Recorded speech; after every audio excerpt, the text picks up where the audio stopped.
একজন আসামির বিরুদ্ধে যখন চার্জ গঠন করে ফেললো আদালত, তখন আদালতের কিন্তু 4টা দায়িত্ব থাকে। এই 4টা দায়িত্ব পালন না করলে আদালতের যে কার্যক্রম সেটা পরিপূর্ণ হবে না। কি 4টা দায়িত্ব? চার্জ গঠন করে ফেলার পর আদালত যে কাজটা করবে সেটা হচ্ছে প্রথমেই সেটাকে পড়ে শোনাবে। কাকে শোনাবে? যার বিরুদ্ধে চার্জ গঠন করা হয়েছে তাকে পড়ে শোনাবে, এবং পড়ে শোনানোর পর সেটা আবার ব্যাখ্যা করতে হবে যে চার্জের মধ্যে কি কি আছে, কি বিষয়ে চার্জটা করা হয়েছে, এবং ইচ অ্যান্ড এভরিথিং তার কাছে ব্যাখ্যা করতে হবে আর কি, এক্সপ্লেইন করতে হবে। তারপর হচ্ছে তাকে জিজ্ঞেস করতে হবে, ব্যাখ্যা করার পরের ধাপটা হচ্ছে তাকে জিজ্ঞেস করতে হবে আপনি কি গিলটি প্লি করছেন কিনা, আপনি কি আপনার উপরে যে চার্জটা গঠন করা হয়েছে সেটাকে আপনি মেনে নিচ্ছেন কি না। যদি মেনে নেয় একটা প্রসেসর হবে, আর যদি মেনে না নেয় আরেকটা প্রসেসর হবে। তারপর হচ্ছে যদি মেনে নেয়, চার্জটা মেনে নেয়, তারপরে প্রশ্নটা হচ্ছে তাকে যে আপনি কি তাহলে এখন ট্রায়ালে যেতে চান। এই 4টা প্রশ্ন আদালত একজন আসামিকে, অর্থাৎ অ্যাকিউজড যিনি, অর্থাৎ যার বিরুদ্ধে চার্জ গঠিত হয়েছে তাকে করবে। তার মানে হচ্ছে রিড,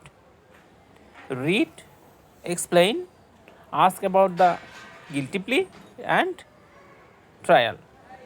ওকে, প্রথমে হচ্ছে পড়ে শোনাবে, তারপরে হচ্ছে ব্যাখ্যা করবে, তারপরে হচ্ছে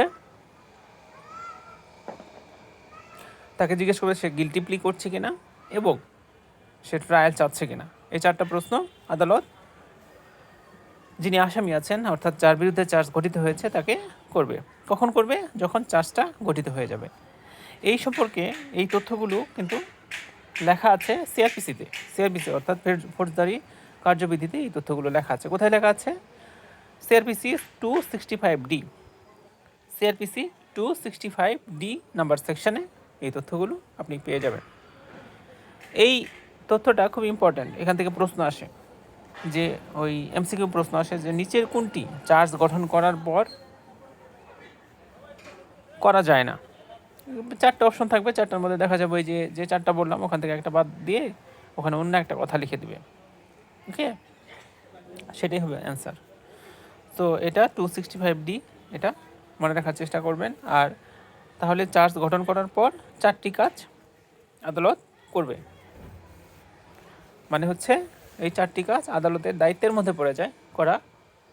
চার্জ গঠন করে ফেলার পর যিনি আসামি বা যার বিরুদ্ধে চার্জটা গঠিত হয়েছে তাকে জানানোর জন্য। Thank you for watching.